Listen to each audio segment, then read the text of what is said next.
I opened a museum of cursed objects. This latest one is extra cursed.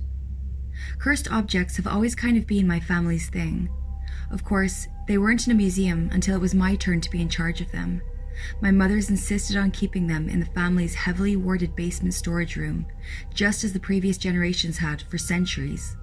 I, on the other hand, have always been somewhat of an entrepreneurial spirit, and especially after seeing how popular cursed objects and similar things have become, I didn't see any reason not to put them on display. Hell, my family has looked after these sorts of things for as long as our recorded history goes back. Why not make money about it? You may be wondering why I'm choosing to post here now. Apparently, a smallish first-floor venue in the middle of a bustling big city doesn't, in and of itself, draw much attention. My girlfriend and co-owner Emily insists that if I want to make this work, I need to get some people interested, people who actually care about that sort of thing. And she insists you are these people. So, hello. My name is Alexis, Alex for short, and I'm here to tell you about the Hall of the Cursed. Em says the best way to go about this is to walk you through a day in my life, so I'll tell you a little bit about our hallowed hall, and I'll tell you about the new attraction I picked up this morning. I tell you what, no matter how many times you go through things like this, it never stops being terrifying. Upon entering the museum, you will undoubtedly notice a set of rules. After all, as you all probably know by now, anyone working with the occult keeps a list of no-nos to survive, especially if they're involving random civilians who aren't experienced in this sort of thing. Following these rules is paramount to having a happy and healthy visitation, and you will not be permitted until you sign a little harmless contract stating that you will follow these rules and that if not, we at the museum are not responsible for any physical, emotional, or otherwise harm that may befall you. The rules are as follows, for your convenience, as I am working on my customer service. M says I'm abysmal. 1. Do not touch any object in the museum without explicit permission from the museum staff or an official sign, which will always contain at least one capital letter and which will always be properly spelled. 2. You must kiss the dog on the nose upon entering the museum. 3. Follow all rules posted around the museum, provided they contain at least one capital letter and are properly spelled. 4. Wash your hands before leaving the washroom for at least 30 seconds. 5. Visit the Nokia cell phone room at your own risk. The museum will not be held responsible for any chance deaths. 6. You must be kind to the crow. You may offer him snacks if you like. 7. The janitor is nonverbal and unresponsive. Do not speak to him, but nod politely if he looks your way. 8. Always hold your breath when walking by the road sign. If you breathe near the sign, the museum will provide you with a complimentary bag of salt and sage and send you home with more detailed instructions. 9. Say hi to Herman the Bug. He likes it. Do not say goodbye. Each guest also receives a pamphlet with these rules, although I'm definitely getting a little weary of printing them. These rules are simple to follow, and after a couple of choice incidents, with the pink bonnet over on the left, which men are not allowed to come within 6 feet of, we've even placed yellow tape in a circle with a 6-foot radius to keep idiots with poor estimation skills away from it. No wonder the pandemic is causing so much trouble. Apparently, all men are physically incapable of estimating a 6-foot distance. Of course, the list of rules for employees to follow is far more extensive, but that's not generally a problem, since it's just M, Jan, and me. Jan being the janitor, of course, and that's obviously not his real name, but we don't know what it is, so bite me. Anyway, this morning, Em got a call from a panicked, stay-at-home mom who was reportedly in big trouble about some sort of vintage wedding dress she'd found on eBay. Since Em is more of the management type, and I'm the one who generally deals with the hands-on bits, I was the one who somewhat reluctantly headed to the address. I say reluctantly because I've never found a single good thing attached to a wedding dress. Upon my arrival, it became clear that something funny was going on. There was the sound of a screaming child somewhere in a nearby room, which I've never been particularly fond of, and the woman who greeted me at the front door was in poorly contained hysterics.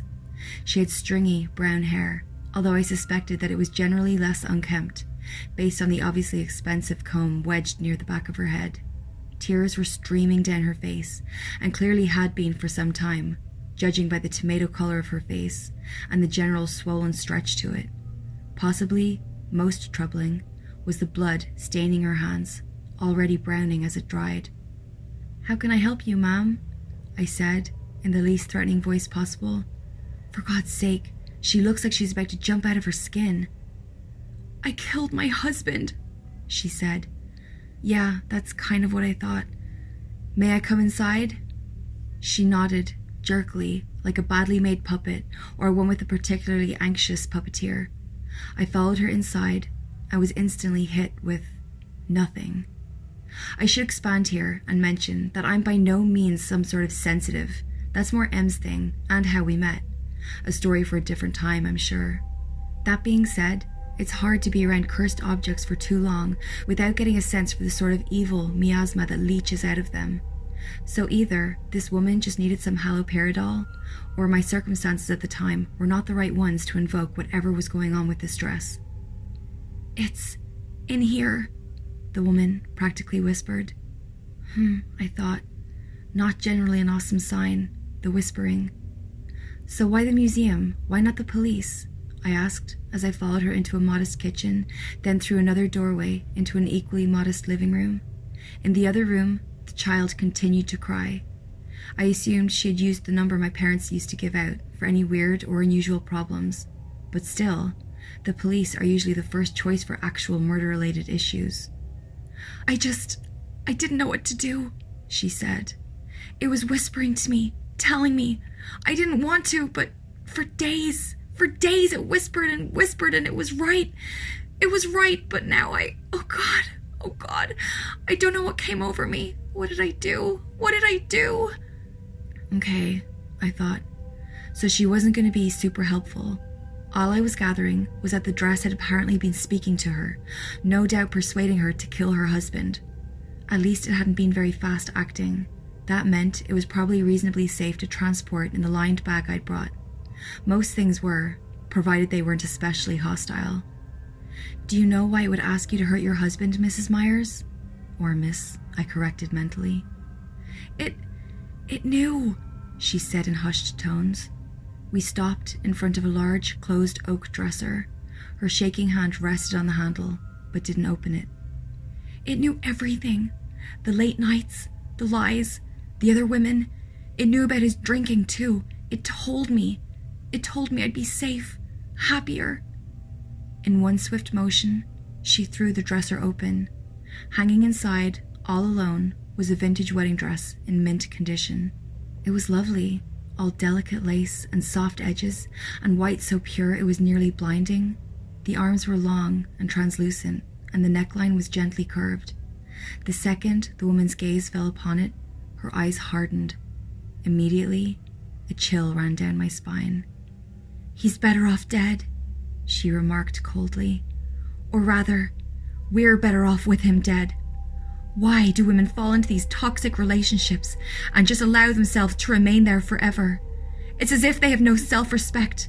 No, I had to do it, and I'm glad I did. I was far gentler than he deserved." A quick glance to the other side of the dresser revealed her husband, eyes wide in death, spread-eagled on the ground, with a knife still stuck in his chest, alongside several other stab marks that no longer leaked blood, as his heart no longer pumped. It's not like I haven't seen death before, but the look in their eyes never gets less creepy. Not only that, but Miss Myers still had that look in her eyes. You might call it unhinged, insane, hungry for death or pain, or something worse. But for me, it was the look of a curse, the look of blankness, of emptiness, of a person completely not in control of their own body, of a person to whom the limits of humanity and right and wrong have ceased to have meaning. Miss Myers might have said the dress was whispering to her, but this was not just whispering. Whatever was in that dress was in Miss Myers, and I had no idea if it wanted me dead too. Sure, I wasn't a scumbag husband, but I was definitely intruding, and I'm confident it knew it. I backed away slowly, nearly tripping over the carpet, sending a jolt through my body. My throat clenched up, and I swear I felt like the dress itself was watching me as I tried to subtly place one of the dresser doors between it and myself. Miss Myers' dead eyes followed me blankly. I forced the words out of clenched teeth. Professionalism, Alex. You'll get out of this faster and more alive if you remember your professionalism. Do your job. Miss Myers, it's a beautiful dress. I'm glad you were able to gain your freedom. That's the other thing, Miss Myers said. She was definitely not whispering anymore. Her voice was louder now, approaching a yell, yet still remaining just as hard and cold. Her anger, not hot, but icy, frozen, made my stomach clench. She would appreciate it if you would stop calling her it. Women are not objects, you know.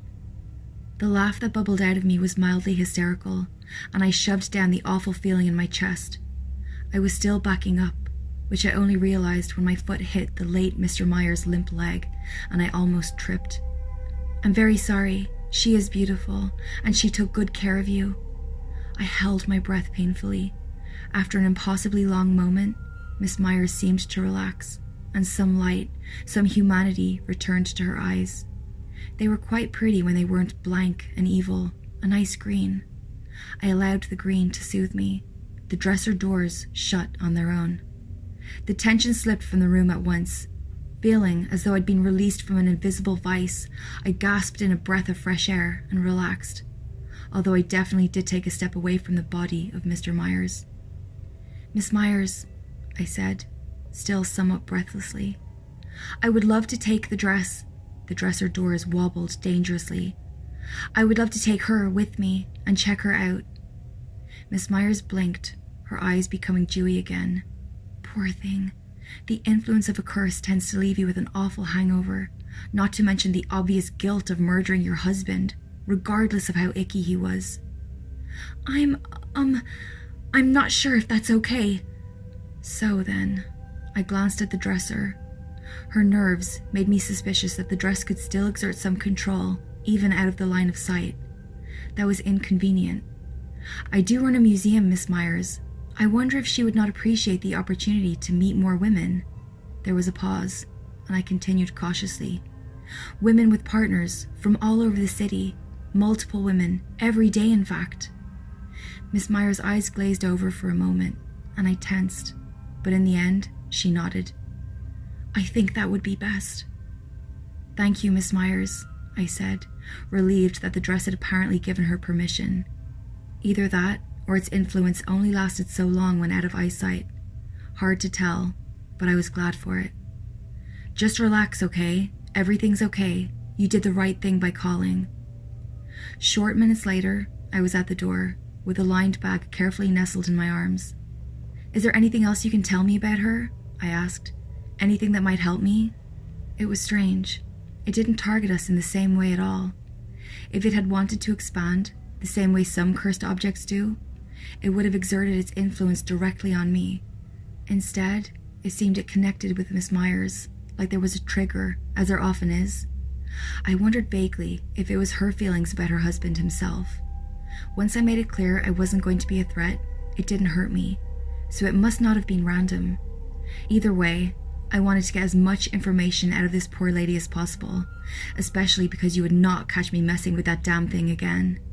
She's beautiful, sighed Miss Myers, and went into a dead faint on the floor.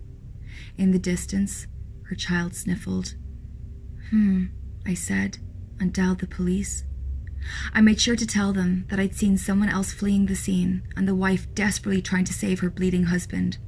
The timeline won't be right, and it'll be overall pretty obvious that that's not what happened, but the police have long since learned that when someone from my family, adopted child or not, says something, you trust it or pay the consequences.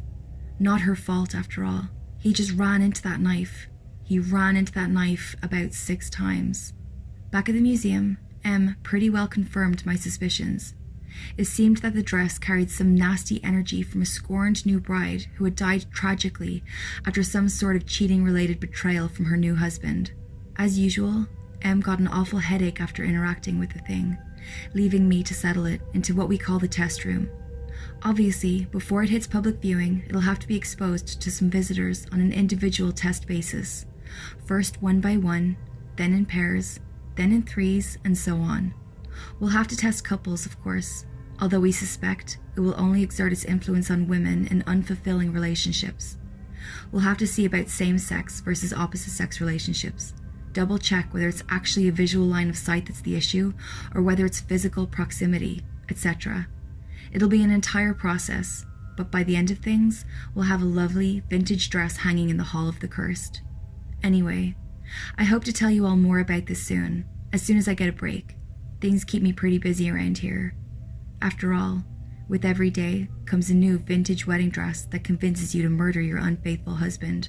Or something, you know?